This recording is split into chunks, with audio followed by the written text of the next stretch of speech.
বন্ধুরা, আপনারা সবাই কেমন আছেন? আশা করছি ভালো আছেন। আপনারা দেখছেন সিলার সংসার উইথ বেঙ্গলি রেসিপি ইউটিউব চ্যানেলে সবাইকে স্বাগত জানাই। আজকে আমি আবার আপনাদের জন্য নতুন একটা রেসিপি নিয়ে এসেছি। সেটি হচ্ছে বাঁধাকপির পকোড়া। এটি কিভাবে বানাবো চলো দেখিয়ে দিচ্ছি। প্রথমে লাগছে কপি। এখানে আমি 250 মতন কপিটা নিয়েছি। আর লাগছে পেঁয়াজ। এখানে আমি 2টো পেঁয়াজ কেটে নিয়েছি। তারপর লাগছে 6টা কাঁচা লঙ্কা। কাঁচা লঙ্কাটাও আমি কেটে নিয়েছি। এখানে নিয়েছি অল্প পরিমাণে ধনেপাতা, আর নিয়েছি আদা রসুনের পেস্ট, আর লাগছে ঝাল লঙ্কা গুঁড়োটা। এরপর লাগছে বেসন, আর লাগছে চালের গুঁড়ো, আর লাগছে লবণ, তারপর লাগছে হলুদ, আর লাগছে মৌরিটা আমি গুঁড়ো করে নিয়েছি। তারপর লাগছে বেকিং সোডা, আর লাগছে কাঁচা জোয়ান, আর লাগছে জিরে গুঁড়ো, জিরেটা আমি গুঁড়ো করে নিয়েছি।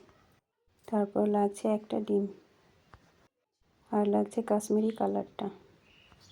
এরপর আমি কফিটা জামে ঢেলে নিচ্ছি।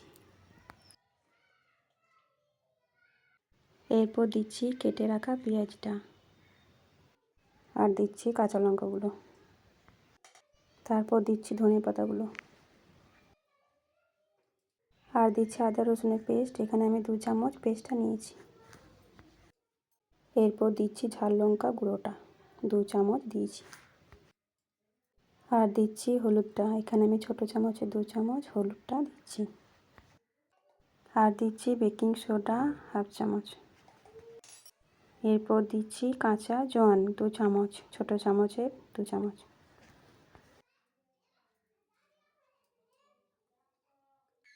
আর দিচ্ছি মৌরি গুঁড়ো।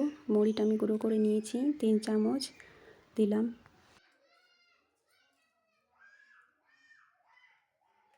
এরপর দিচ্ছি জিরে গুঁড়ো। জিরেটা আমি গুঁড়ো করে নিয়েছি, 2 চামচ দিলাম।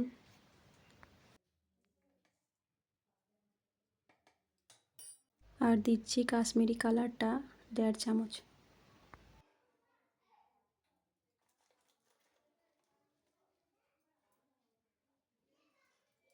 তারপর দিচ্ছি চালের গুঁড়োটা 4 চামচ।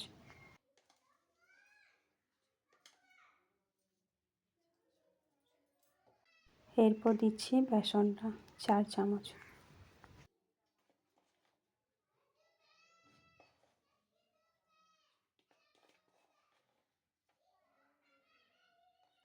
তারপর দিচ্ছি 1 চামচ লবণ।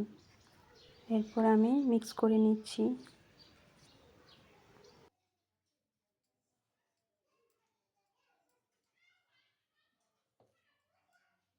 দেখুন বন্ধুরা, আমি মিক্স করে নিয়েছি।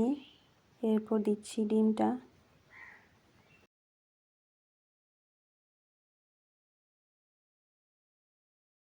তারপর আমি ডিমটাও মিক্স করে নিচ্ছি।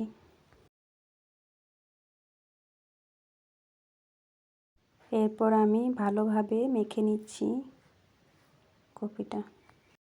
আমি এখানে আগে কফিটা জল দিয়ে ধুয়েছি, সেই জন্য জল আর দিচ্ছি না। ডিম দিয়ে কফিটা মাখিয়ে নিচ্ছি। দেখুন বন্ধুরা, তেলটা গরম হয়ে গেছে। এখানে আমি 500 মতন তেলটা নিয়েছি। এরপর আমি কফিগুলো দিচ্ছি।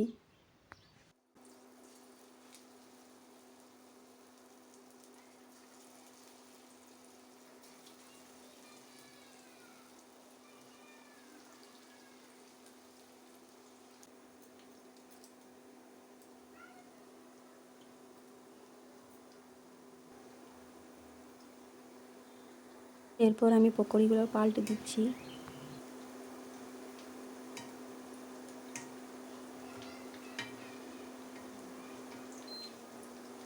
বন্ধুরা দেখুন, পকোড়িগুলো হয়ে গেছে। এরপর আমি প্লেটে তুলে নিচ্ছি।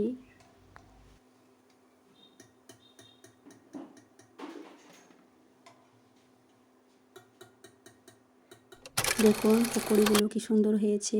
আপনারা ওইভাবে বাড়িতে বানাবেন। এটি খেতে খুবই ভালো লাগে, খুব টেস্টি। আপনারা সবাই বাড়িতে এভাবে বানাবেন বাঁধাকপির পকোড়া।